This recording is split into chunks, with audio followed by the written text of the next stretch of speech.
এই দীঘল যেন খাটাৰ আছে লাৰি দিব পৰা যাব নে নাযাব নাই কিবা হৈছে লৈ আহ হেৰি উঠছি দেখো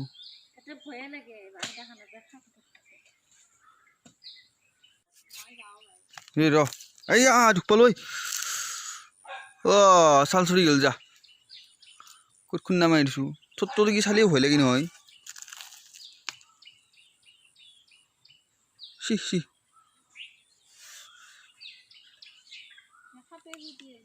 সেনেকুৱা হ'ব পাৰে সাপে চাপে খুটি আছে কিজানি বেয়া জেগাত কিমান ধৰাহে আছিল ইয়াতে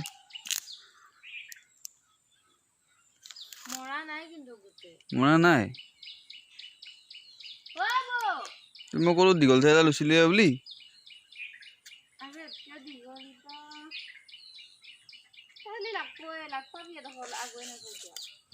বোকা আছে ৰ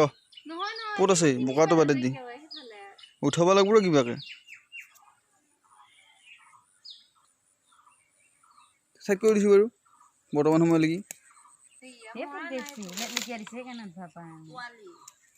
পোৱালি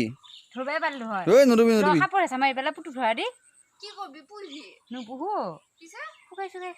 এইখিনিলে আহিলে উৰি যাব পাৰিব পোৱালি বোকাত পৰিলে কিবা কামোৰা বুলি ভাবিছিলো এই কামোৰব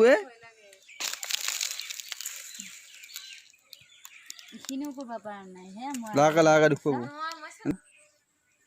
বোকাতহে এনেকুৱা হৈছে নে কি নাই একো হোৱা নাই কিন্তু মাখি কিয় উৰিছি হেনা মাখি উৰি আছে লাহে লাহে দুখ পাব ক'ত মোক কাটিছে তাই উঠ সখুৰিত পৰা যাব সখুৰিতে লৈ যা উঠাম যা বৰ্তমান এই মাছৰোকা চৰাইটিক প্ৰকৃতিৰ মাজত এৰি দি থৈ অহা হৈছে এই ভিডিঅ'টো বনোৱাৰ একমাত্ৰ উদ্দেশ্য এইটোৱে যে আমি জীৱশ্ৰেষ্ঠ মানুহে প্ৰকৃতিৰ এই জীৱ জন্তু চৰাই চিৰিকটিসকলকে মৰম কৰিবলৈ শিকিব লাগে আৰু সিহঁতৰ সংৰক্ষণৰ ব্যৱস্থা কৰি দিব লাগে ধন্যবাদ